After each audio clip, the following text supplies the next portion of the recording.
Emri im është Aurora. Jam 56 vjeç, pedagoge. Kam qenë gjithmonë shëmbuli i pedagoges strikte. Fundet të gjata, syze lehtësimi, asnjë lidhje jashtë protokollit me studentët. Deri në atë semestër.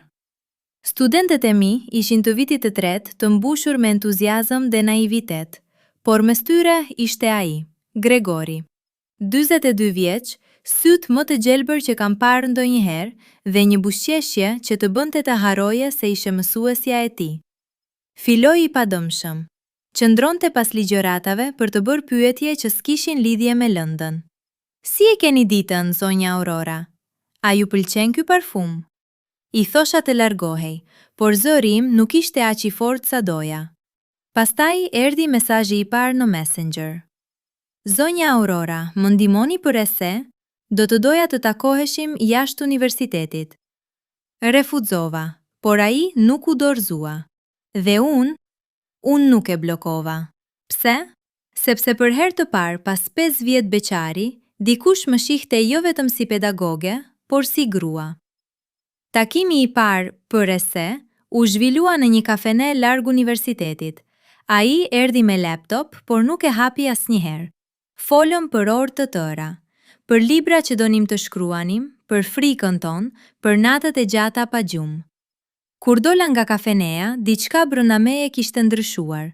Kufiri mes pedagoges dhe gruas ishte bërë i tejdukshëm. Gregori ishte i zgjuar, e dinte saktësisht se çfarë bënte. Më dërgonte poezi natën vonë, më thoshte se unë isha gruaja më interesante që kishte takuar. Dhe unë, si një adoleshente e marë, i besoja çdo fjale. Takimi i dytë ishte në shtëpinë time. Për të parë një film të rekomanduar, i thash vetes. Por asnjëri nuk e pa filmin. Brenda 40 minutave ne ishim në divan dhe unë po puthja studentin tim. Veten e pash nga jashtë, një grua profesore duke rënë në krahët e një 22 vjeçari. E dija se ishte gabim, por trupi im nuk dëgjonte arsyen. Aurora, më përshpëriti ai për herë të parë pa titull. Të dua. Unë nuk ju përgjigja, sepse nuk ishte dashuri, ishte vetmia ime që kishte marrë formën e tij. Ai erdhi përsëri, dhe përsëri. Sa herë që burri im ishte në udhëtim pune, sa herë që fqinjët ishin larg. E dinim të dy se ishim në terren të rrezikshëm, por adrenalina e sekretit ishte më e fortë. Deri në atë natë. Ishte muaji i fundit i semestrit. Gregori kishte provimin tim të enjten, dhe unë, budalaçe, e kisha ftuar të mërkurën në mbrëmje. Na zuri nata vonë. Ai qëndroi më gjatë se zakonisht. Kur ra zilja e derës në orën 23, zemra më ndaloi. Ishte rektori i universitetit, bashkë me të, 2 kolegë të mi. Hapa derën me flokë të shprishur, me këmishën e Gregori që kishte mbetur aksidentalisht në divan. Nuk isha nevojë të shpjegoja gjë. Ata pan gjithçka. Gregori uli kokën si një fëmijë i kapur në flagrancë, dhe unë ndjeva për herë të parë peshën e asaj që kisha bërë. Rektori foli i qetë. Aurora, ke shkelur çdo rregull etike të këtij universiteti. Studenti Gregori ka provimin tënd nesër.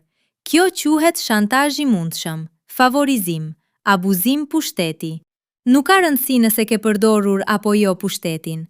Fakti që ai është në shtëpinë tënde natën para provimit mjafton. Gregori nuk foli në mbrojtje time.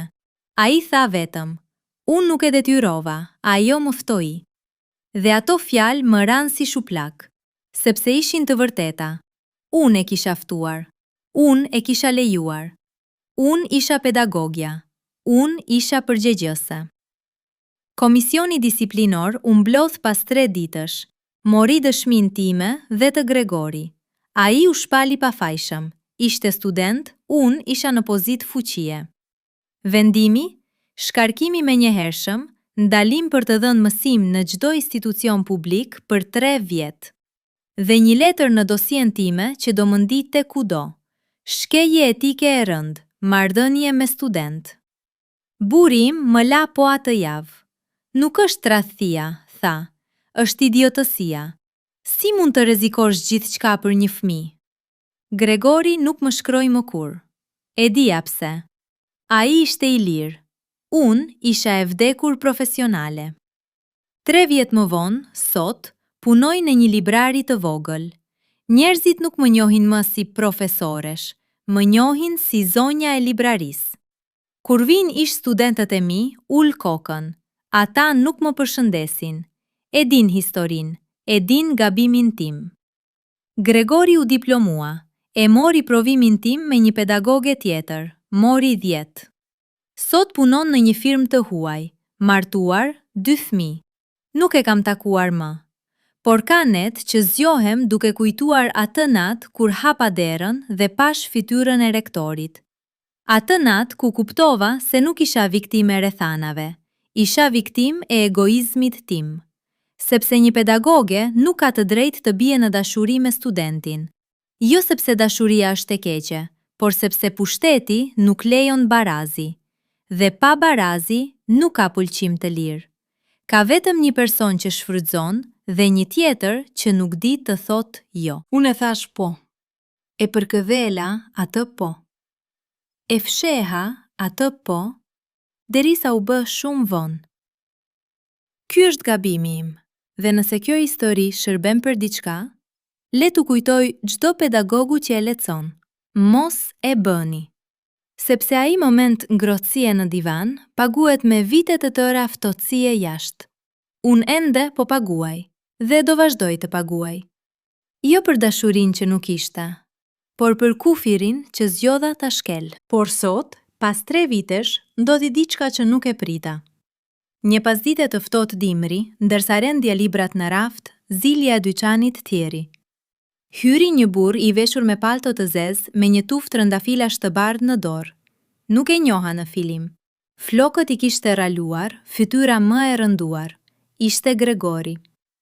Aurora, tha, duke i ulur syt. Kam ardhur të kërkoj falje. Nuk kuptova. Për çfarë? Atë natë, kur erdhi rektori, unë thash, ajo më ftoi. E thash për të shpëtuar veten. Nuk fola asnjë fjalë në mbrojtje tënde. Madje unë të kisha provokuar që në fillim. Ti ishe e vetmuar dhe unë e pasha të dobësi. E përdora. Dhe kur ra që kiqi, të lash të biesh vetëm. Heshti. Unë nuk dija që të thosha. Martesa ime po shkon keq, Aurora.